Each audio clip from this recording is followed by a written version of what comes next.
गुरु भक्ति योग।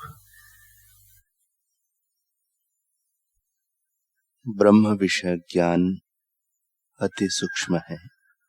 शंकाएं पैदा हो सकती हैं और उनको दूर करने के लिए एवं मार्ग दिखाने के लिए ब्रह्म ज्ञानी आध्यात्मिक गुरु की आवश्यकता रहती।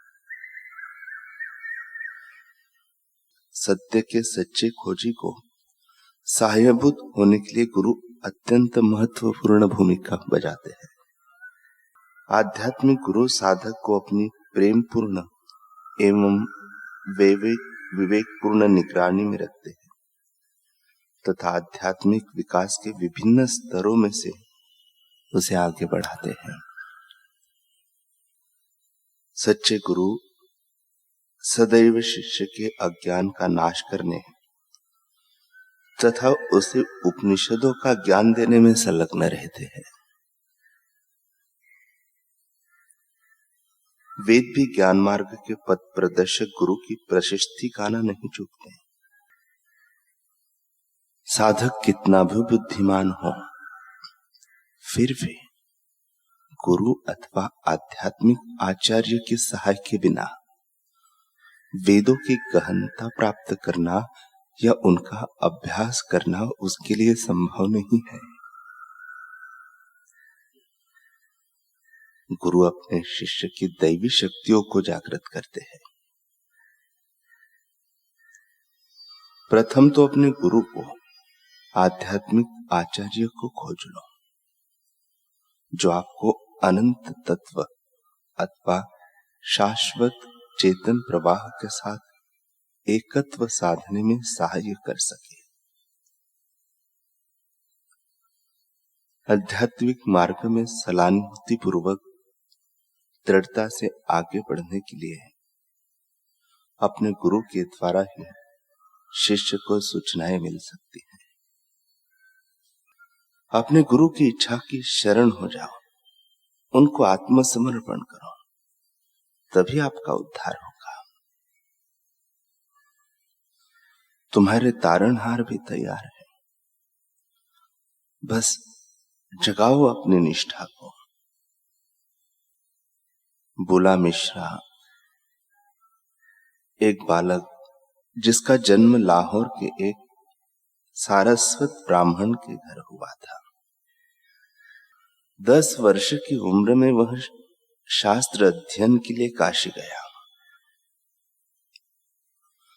उसे 3 साल तक पढ़ाने के बाद उसके आचार्य ने उससे कहा, मैंने कई विद्यार्थियों को पढ़ाया, परंतु तेरा जैसा ठोंठ मैंने आज तक नहीं देखा। लगता है तेरे भाग्य में विद्या है ही नहीं। मैं अब तुझे नहीं पढ़ा सकता। बुला मिश्र ने संकल्प किया कि जब तक मुझे विद्या प्राप्त नहीं होगी, तब तक मैं अन्न जल ग्रहण नहीं करूंगा। गंगा किनारे जाकर वह 3 दिन तक भूखा प्यासा बैठा रहा। बालक की तपस्या से मां सरस्वती प्रकट हुई और बोली, वत्स, तेरे भाग्य में विद्या नहीं है, परंतु तू भगवान का भजन कर, उनकी कृपा से तू अवश्य विद्यावान हो जाएगा। बोला मिश्र बोला, मैं अब तक आपके लिए तड़प रहा था, तो अब भगवान के लिए तड़पूंगा। अब वह वही बैठकर पूरी श्रद्धा से भगवान नाम जप करने लगा। भगवान प्रसन्न हुए हैं, सरस्वती जी को भेजा। बोला मिश्र बोला, आपने तो कहा था कि तेरे भाग्य में विद्या नहीं है, अब क्या हुआ? सरस्वती जी ने कहा, सच्चे मन से भगवान नाम जब करने से भगवान तुझ पर प्रसन्न हुए हैं और तेरे भाग्य के कुअंक मिट गए हैं। भगवान की प्रसन्नता से जब भाग्यहीन का भाग्य बदल सकता है, तो अब मुझे विद्या नहीं चाहिए, मैं भगवान को ही पाऊंगा। 5 दिन निकल गए। बोला मिश्र ने जल तक नहीं लिया।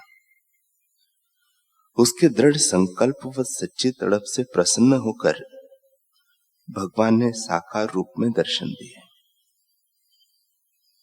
बोले, वत्स, मेरे दर्शन का परम फल यही है कि जीव अपने आत्म स्वरूप में जग जाए, आत्म विश्रांति पाले। परंतु गुरु कृपा के बिना यह संभव नहीं है। मैं भी जब अवतार लेकर आता हूं, तो मुझे भी ब्रह्म ज्ञानी सद्गुरु की शरण में जाना पड़ता है। अतः तू अडेल जा, वहां तुझे वल्लभाचार्य जी मिलेंगे। बोला मिश्र प्रसन्नता पूर्वक भोजन करके अडेल पहुंचा। वहां वल्लभाचार्य जी को देखते ही दंडवत प्रणाम किया। आचार्य शिर प्रसन्न होकर बोले, तू धन्य है, तूने दृढ़ हरि भक्ति से भगवान को भी प्रकट कर लिया। बोला मिश्र, बोला गुरुदेव,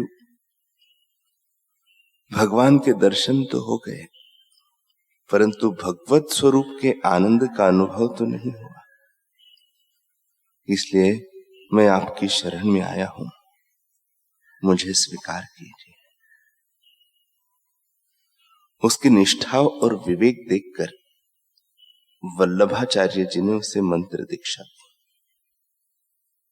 जिस बोला मिश्र को अक्षर ज्ञान तक नहीं था, वह गुरु मंत्र के जप और गुरु सेवा से वेद और शास्त्रों के ज्ञान में निपुण व अलौकिक अनुभव का धनी होने लगा।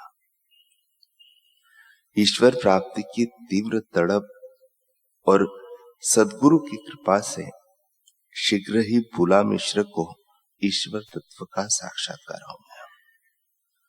बोला मिश्र तो विद्या पाने के लिए घर से निकला था। तितिक्षा सही बहुत कष्टदायक लंबी यात्रा के बाद भगवान के दर्शन हुए। भगवान प्रसन्न हुए, तब उन्हें गुरु मिले और भगवान के तत्व का साक्षात्कार हुआ। परंतु जो सीधे ऐसे हयात ब्रह्मज्ञानी महापुरुषों को खोजकर उनकी शरण में पहुंच जाते हैं, उनके सौभाग्य तक का तो कहना ही क्या।